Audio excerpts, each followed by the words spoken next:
Olá, aqui é José Eduardo Roselino, economista, professor da Universidade Federal de São Carlos.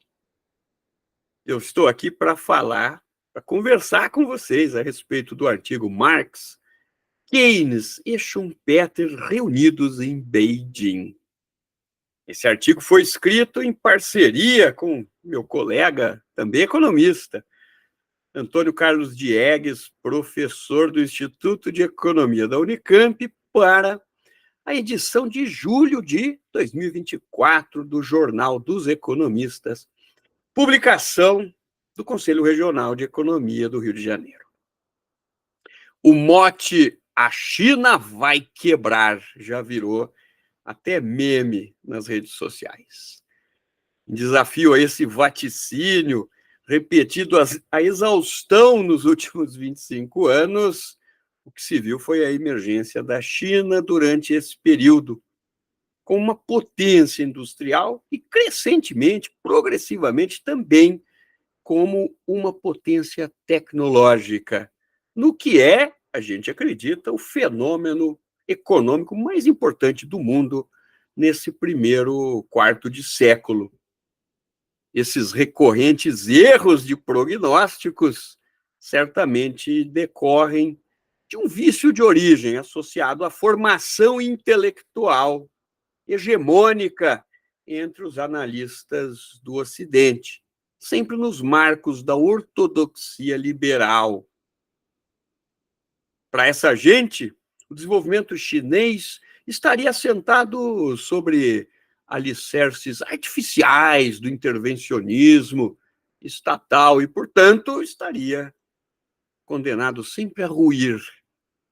Essa crença no porvir iminente de uma crise devastadora talvez tenha levado a política externa das potências ocidentais, em particular a dos Estados Unidos, a subestimar por muito tempo as possibilidades de emergência do velho império do meio, a condição que hoje já se configura como realidade.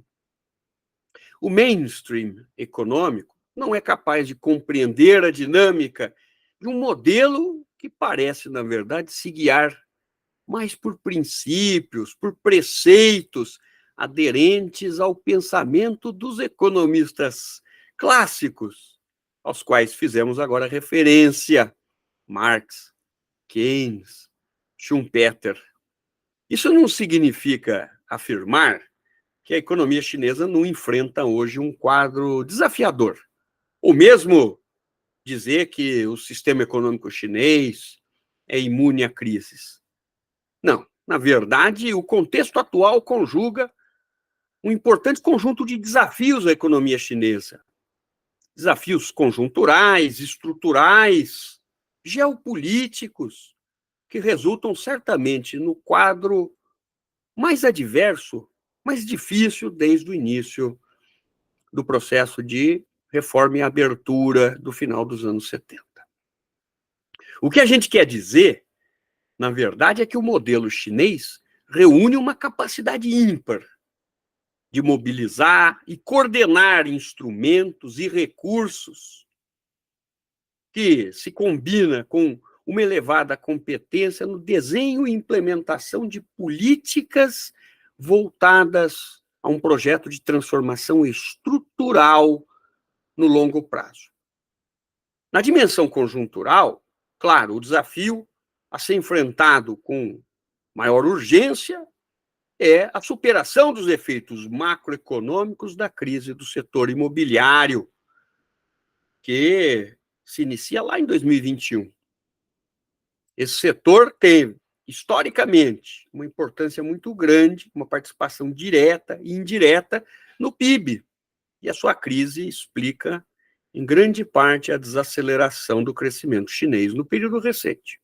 Mas há também uma dimensão fiscal, uma vez que parte importante das receitas dos entes subnacionais, das províncias chinesas, decorre de um processo que envolve transações pelo uso da terra em particular para a realização desses empreendimentos imobiliários. Essa crise, que teve seu momento mais agudo com a quebra da incorporadora Evergrande, suscitou no Ocidente diversas previsões catastrofistas, em semelhança ali ao quadro de crise financeira global que se seguiu à quebra do banco Lehman Brothers numa crise que teve como epicentro o mercado imobiliário dos Estados Unidos. Ainda que os valores envolvidos permitam traçar esse paralelo,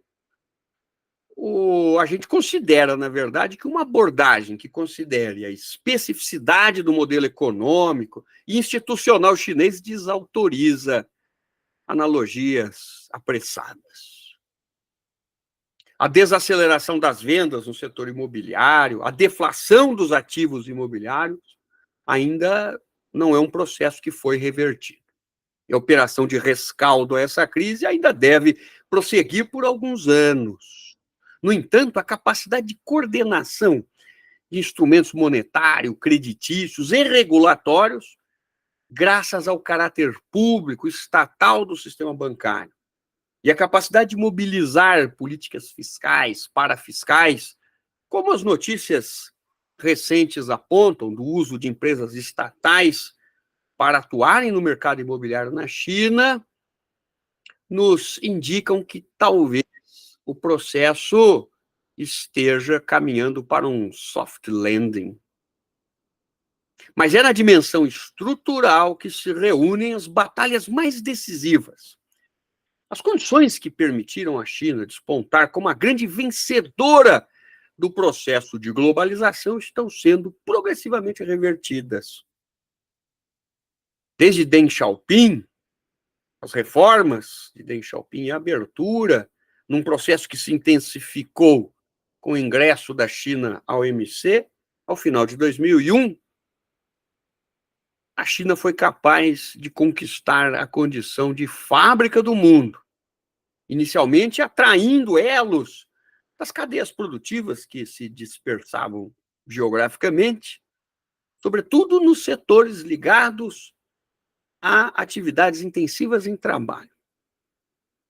A continuidade do processo de valorização dos salários na China, sem paralelo no período em qualquer lugar do mundo, acabou com a China barata. Essa realidade exigiu mudanças, claro, na estratégia de desenvolvimento, culminando, inclusive, na ideia de circulação dupla, dando maior importância ao mercado interno, aproveitando-se dessa gigantesca classe média que vem se formando na China. Mas mudou também o macroambiente internacional. Hoje o sistema internacional é marcado pelo acirramento de tensões entre as principais economias do globo, em particular nas rivalidades que escalam entre Estados Unidos e China. É nesse contexto que se assiste a um movimento generalizado de movimentos explícitos voltados a iniciativas de política industrial, de caráter tecnonacionalista, por parte das potências ocidentais que buscam reafirmar as hierarquias historicamente construídas em respeito à superioridade das potências ocidentais no campo produtivo e tecnológico.